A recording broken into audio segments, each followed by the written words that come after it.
There it is.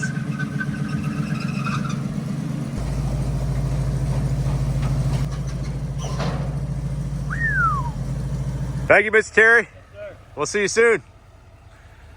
Look at that rig. Don't move, bow tie. Yeah, that's a 40,000 pound trailer that he's got on that dually. Welcome back to the channel. Mr. Terry just brought the square body dually home. And I can't wait to tear into this thing. So Steve over at Piedmont Traction sent me a video when they were loading it up. The thing had 60 PSI of oil pressure, but I mean, it was also like 20 degrees up there. So when Mr. Terry fired it up and brought it off the trailer, dude, it was 50 PSI oil pressure. So, and there's no knocking. So if you need any of your cars, trucks, or anything hauled, give Mr. Terry a call. There's his number right there, 706-871-9897. Licensed, insured, obviously very professional. Has a massive trailer. It can haul just about anything you need. And man, super nice guy too. He's gonna start cruising with us. He's having a square body dually built, and he's ready to get on the road with us on some of these road trips. Anyway, let's hop in this thing and take it around the block. It's so nice to have this truck back. Yeah, we got really good oil pressure here.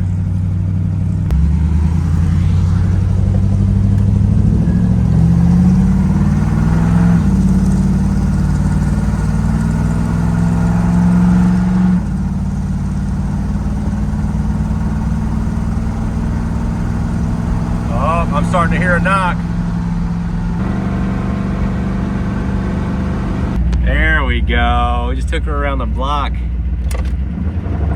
There's the knock. I was gonna say, not only did they send me the video where it had like 60 PSI oil pressure, but it also wasn't knocking.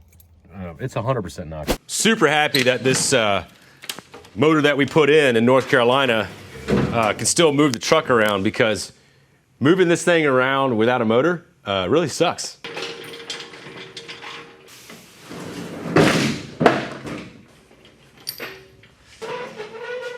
Man, this is like deja vu. I feel like I just did this.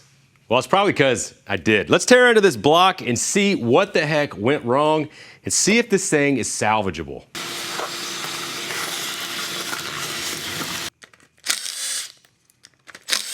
Let's see what's behind door number 1. It looks pretty clean. Well, I mean, we got some leaves in there, which is no surprise because they're everywhere. Got a double valve spring in here, which is cool. Can't really tell much of what's going on up here. This one got helicoiled at some point.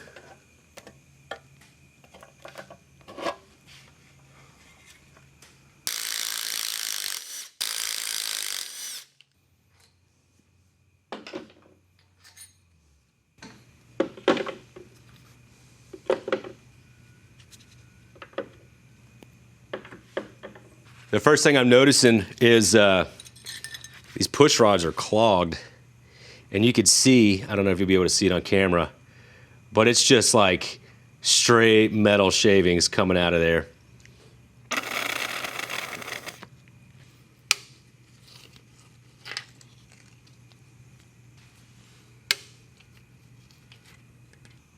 So far the cam lobes don't really look too bad.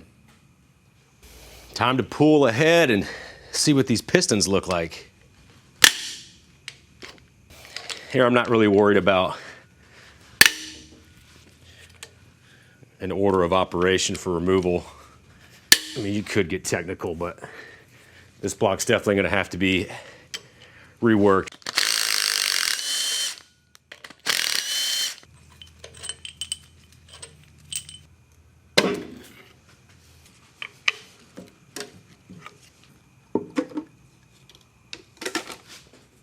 Got some carbon buildup.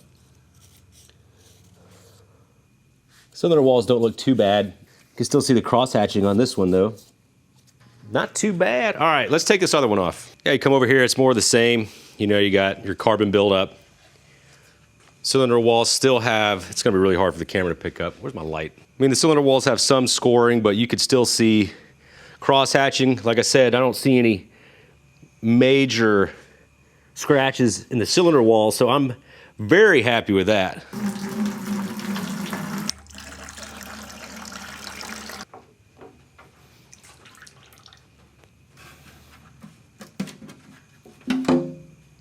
So shiny. I'll show you this in a second. Don't see anything out of the ordinary other than like the bottom of this piston kind of looks like it's either hit the crank or a clearance for the crank. Just had to come in here and show you all this pretty glitter in the pan. Holy cow, dude. Next, I'm gonna break loose all these connecting rods and pull out these pistons to take a look at their condition.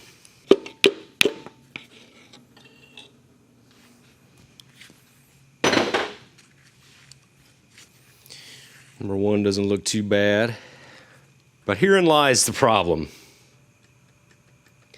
Okay, number 3's shot. Number 4's shot. Number 5? Number 5's good. 6, shot. 7. It feels tight. 8, it feels good. So 3 out of the 8 pistons, 3 out of the 8 rods were knocking. Oh my goodness, look, it was just getting wore down there. Look at that.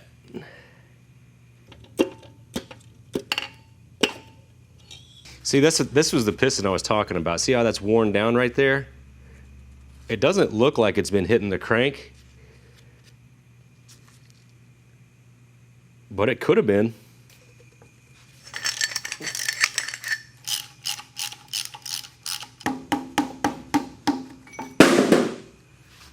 This is gonna go straight in the garbage.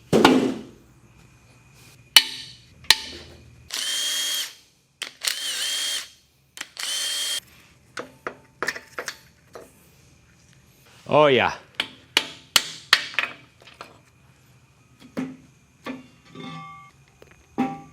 Well, this crankshaft is pretty marred up, and you know, I can't comment on if it can or cannot be reworked and refinished, but I can say that these crankshafts for like a stock big block, stock 454, Summit Racing, you know, $300-400. If I take this to a machine shop to have them rework it and get everything dialed, I'll probably have that or more in it. Now, if this was like a more rare motor and it was hard to get parts for, I think we could salvage this crankshaft. But since this is just your bare bones, stock big block, I think we're gonna be just fine. The block is looking really, really good. I do need to flip the heads over and check those out. But before we do that, I'm gonna bring in here and show you this crank. This one is really bad. You could feel like a hump in between where the two bearings, they literally just ate themselves, no joke. This one's kind of, this bearing was bad, this bearing was good, so this side's good, but this side, I mean, it's scored and scratched like crazy. And even, let's see if I can get a main. Like the mains aren't too bad, the bearings were really scratched up. But, you know, this to me looks salvageable, but this is like no good. So I think that's just gonna be get a new crankshaft and call it a day. Let's flip one of these heads over and look at it. Bottom of this one looks pretty good. All the valves look real nice. I mean, of course, you got some carbon buildup and all that stuff. We're gonna take it to the machine shop. They're gonna deck it. They're gonna clean all this up, check our valves and all that stuff. Went ahead and flipped this one over too, and notice we got a lot of pitting in this valve right here. So not too excited about that. A little bit in this one. So of course, I'm just gonna defer to the machine shop to say, hey, should we replace these? Is this good to go? Because keep in mind, we're just doing like a basic rebuild. Now the camshaft, it actually looks really good. There's no scoring on it. There's nothing that, you know, says that, shows me that the lobes are worn down. I mean, it looks in really, really good shape. And even though I'm basically doing a stock rebuild, We're gonna put a little bump stick in it because, you know, why not? Got home last night, was able to do a little bit more research on what we got going on here. Now we know the block is a 2-bolt main, but check this out. I wanted to figure out what casting these heads were to get a little bit more information on them. And we got this number 781. There's also a number over here, and it has the full number 336781. Now that means that these are GM's 781 big block heads, and from what I've read are arguably the best heads GM ever made for a big block.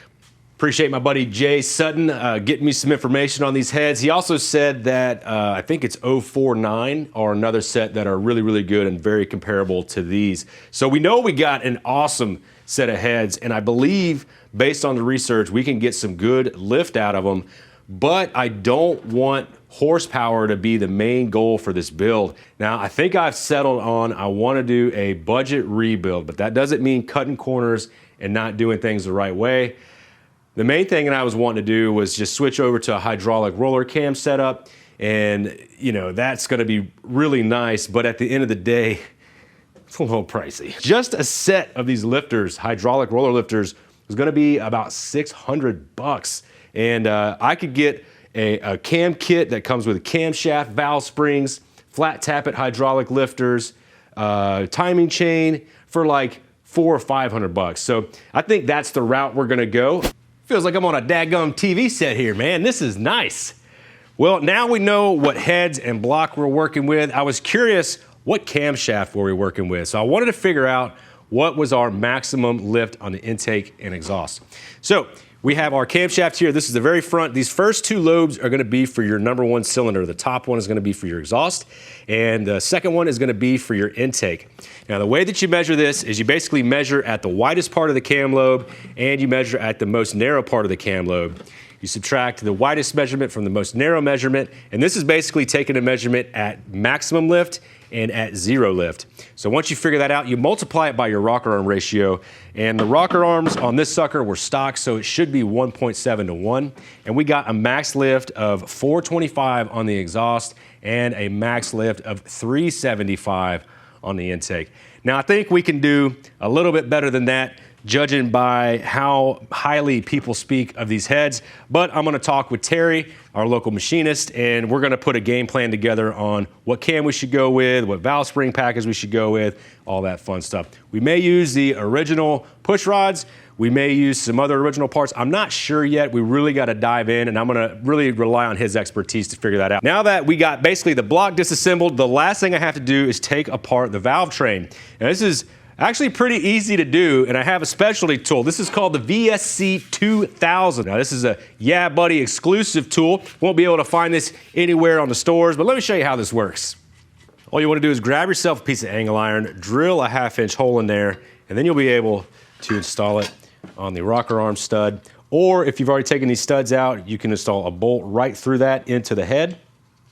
Now once you got this set up, you can mark where you need to clearance this angle iron, and there you go. Boom, valve spring removal tool 2000. Here we go. Give them a couple taps.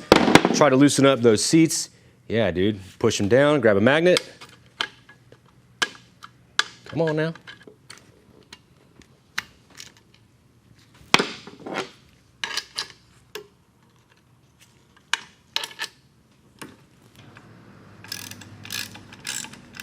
There we go, and we just move to the next one.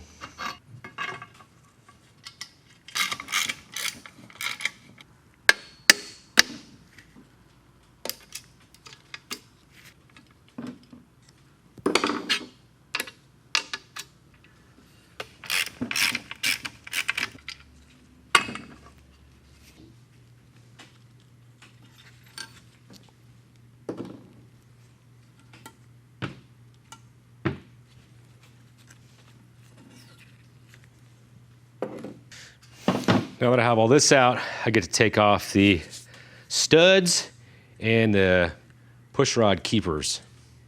VSC 2000 also doubles as a head tilter and head holder.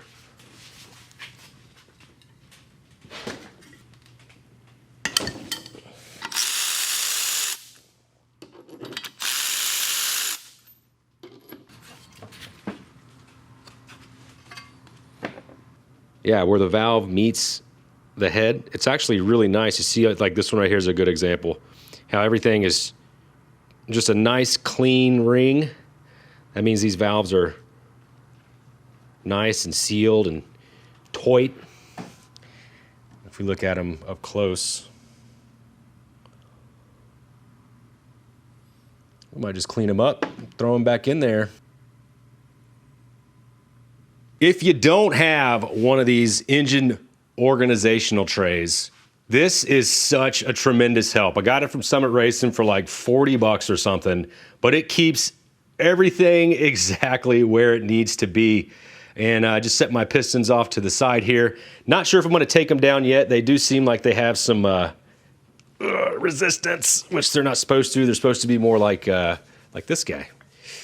But anyway, I'm going to take these to Terry down at the machine shop. He's going to check all this over. We're going to check our clearances here, make sure we're all good.